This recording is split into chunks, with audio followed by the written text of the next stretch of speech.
13-14 жасында біздің қыздар менструация басталады. Жас көтерілген сайын бедеулік шансы жоғарылайды. Ой, дұрыс емес айттым? Өте дұрыс айтасыз. Қазіргі таңда жолдасыңыз келіп анализ тапсырсын деп айтсақ, бізге олар келмейді. Осы жерден бастап вырезаем, неправильно сказал, дұрыс емес. Ол бітті, сен тумайсың дедім, қателестім. Эндометрий қабаты баланы сақтауға дайын, бірақ жүктілік болмайды.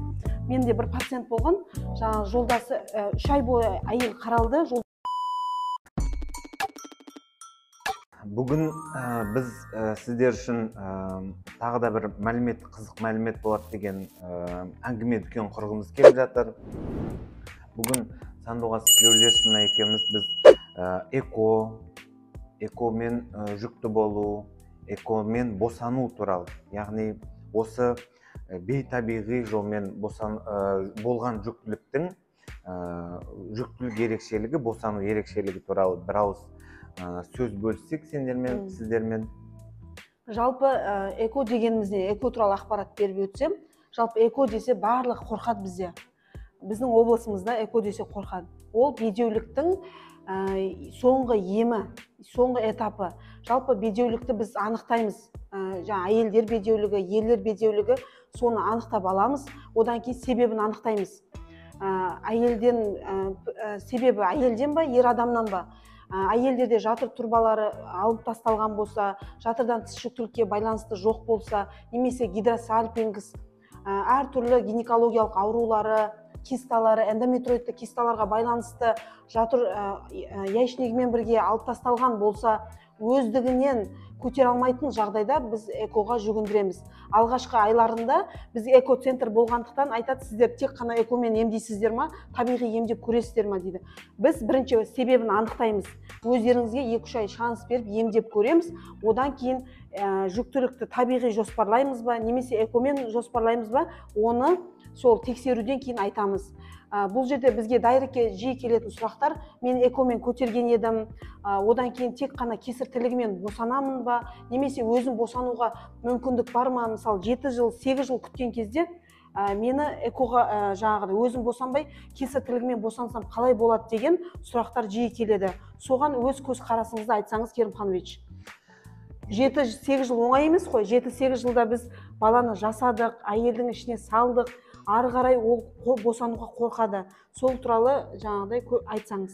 Жалпы жұптың жаңағыдай жанұяның осы эко сұрағына келу ол өте қиын сұрақ негізі.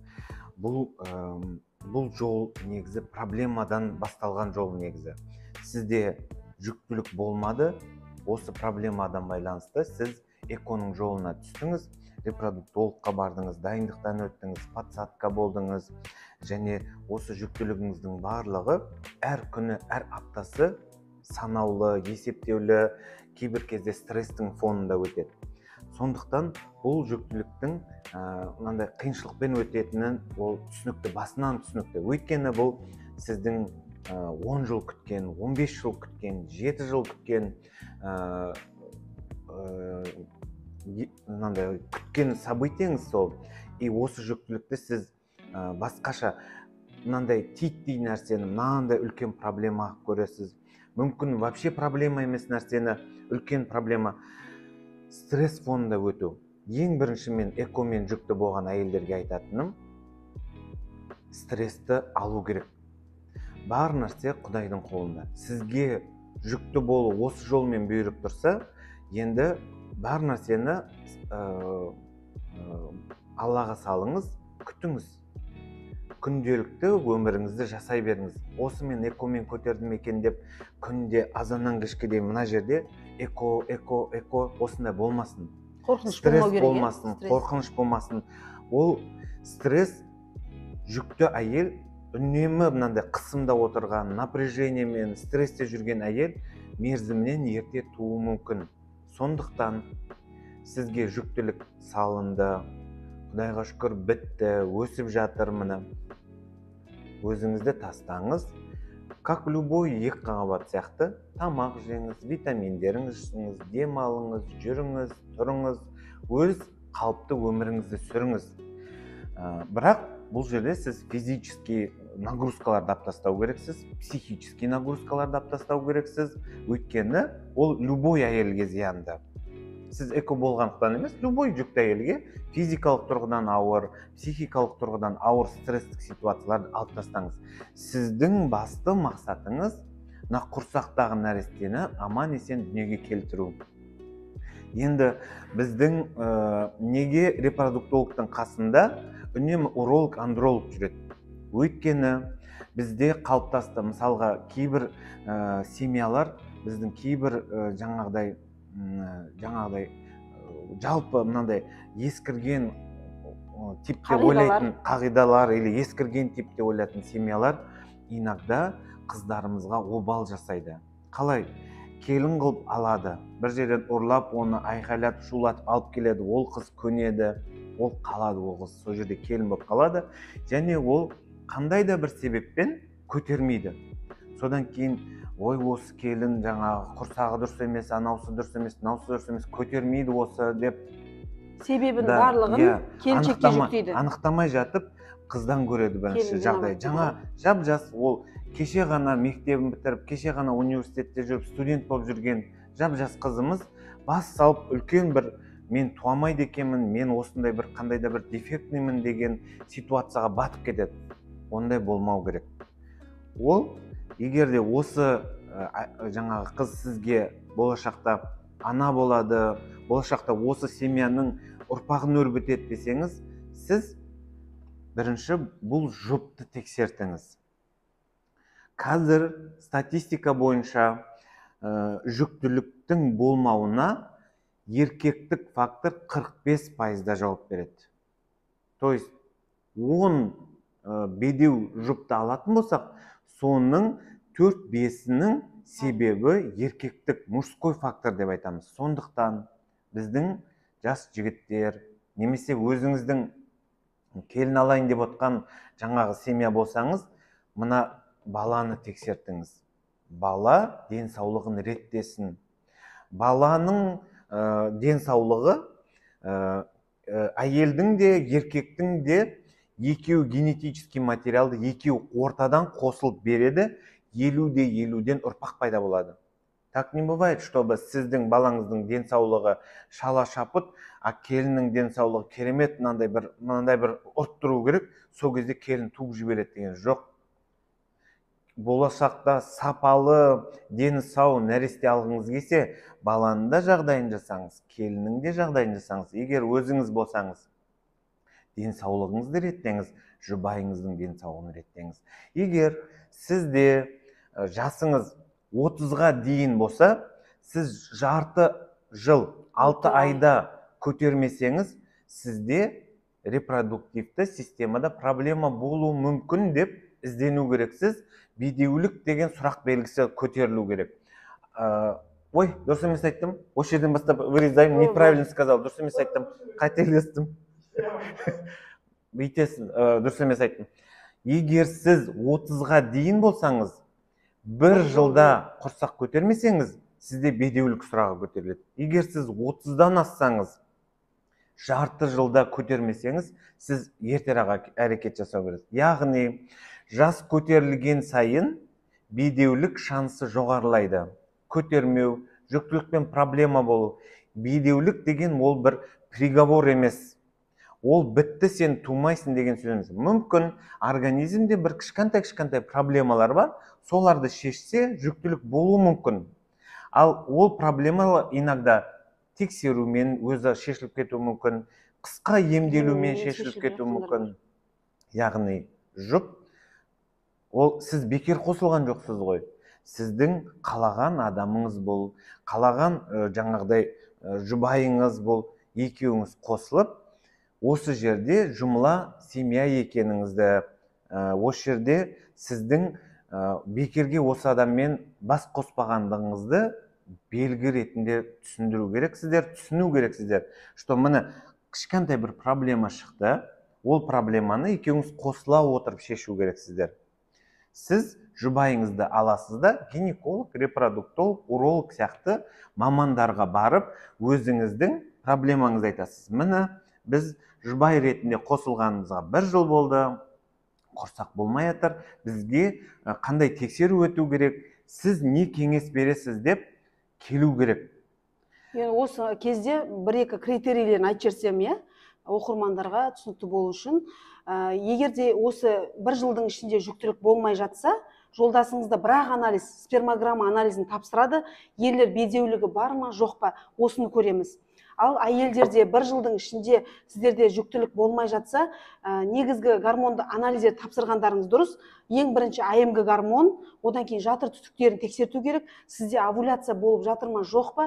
Сонымен қатар төртінші негізгі критерий, бұл жатырыңыздың пішіні қалыпты ма, немесе ол патологиялық жатыр ма, соны ультрадыбыстық арқылы тексеру керек. Және де осы ерте анықтаған кезде сіздерде ерте жүктілік болып жатады. Өте дұрыс айтасыз, қазіргі таңда жолдасыңыз келіп анализ тапсырсын деп айтсақ, бізге олар келмейді, ұялады, өзің барып тексеріле бер дейді. Менде бір пациент болған, жолдасы 3 ай бойы әйел қаралды, жолдасы келмейді. Мен айттым, сенің жағдайың жақсы, овуляция болып тұр, жатыр түтігін тексердік, жақсы өтіп тұр, жатыры жақсы, эндометрий қабаты баланы сақтауға дайын, бірақ жүктілік болмайды. Сізбенен 3 ай бойы жұмыс жасадық, овуляция күндері күйеуімен қосылып келеді. Ол да овуляция жақсы болады, бірақ жүктілік болмайды. Мен айтам да, мен маман ретінде сізді мен алғаш күннен бастап жолдасыңыз келмесе қабылдамауым керек еді деймін да. Енді барынша сіздің денсаулығыңызды көрдік, бәрі жақсы, жолдасыңыз тапсыру керек дедік. Жолдасың көнбеді, келмеді 3 айдан кейін. Мен ол кісіге айттым, сізден 100% сіздікі 99% деп айттым, жақсы деді. Сосын арадан 6 ай өткеннен кейін жолдасы көніп, әрең дегенде 6 айдан кейін көніп, анализ тапсырды. Өкінішке орай, ол сперматозоидтар өте төмен екен, жылдам қимылдайтындар. Мысалы 70% деп айтады, ол 70% өте төмен. Оның біз жылдамдығына қараймыз. А класы, Б, С деп Д-ға бөлеміз. Сол А класы 25-тен төмен болып жатса, ол кезде табиғи жүктілікке шансы төмендеу болады. Ол кісіде А класы 2-3% болды. Ол табиғи жүктілікті болдыртамайды, тек қана эко арқылы немесе емдеп көруге болады, 2-3 ай емдеп көреді, уролог дәрігерлер емдеп көреді. Осы болмаған жағдайда ол кезде біз эко арқылы жүктілікті жоспарлаймыз. Сондықтан, құрметті келіншектер, сіздер өздеріңіз ғана емделе бермей, жолдастарыңызды алып келіп, көрсетіп, бірге емделіңіздер, тексеруден өту керек. Енді осы жерде тағы да бір айта кететін бір маңызды деталь бар. Ол, мысалға, сіздің жасыңыз 30-дан асса, сіздің табиғи ол адам организмі солай құрылған, что 30-дан кейін ескіру пайда болады, ткандердің солуы пайда болады, фолликулдардың азаюы болады. Негізі бір интересный факт. Қыз нәрестесі туылған кезде ода барлығы 300-400 ғана фолликул болады. Бүкіл өміріне 300-400 фолликул берілген оның. Ал еркекте сперматозоидтар миллионмен есептеледі. Шексіз миллионмен есептеледі. Ал жаңағы сіз енді елестетіңіз өзіңізге. 13-14 жасында біздің қыздар менструация басталады. Әр овуляцияда жаңағыдай фолликула жарылып тұрғанның өзінде, значит, ол азая береді саны. Оның шектеулі саны бар. Ол шексіз емес. Сондықтан әйел үшін босану сұрағында, жүкті болу сұрағында жасы қанша екені өте маңызды. Содан кейін жас көтерілген сайын экопрограммаларының тиімділігі төмендей береді. Осы жерде айтатын бір пример ретінде айта кетейін. Менде бір пациент болды.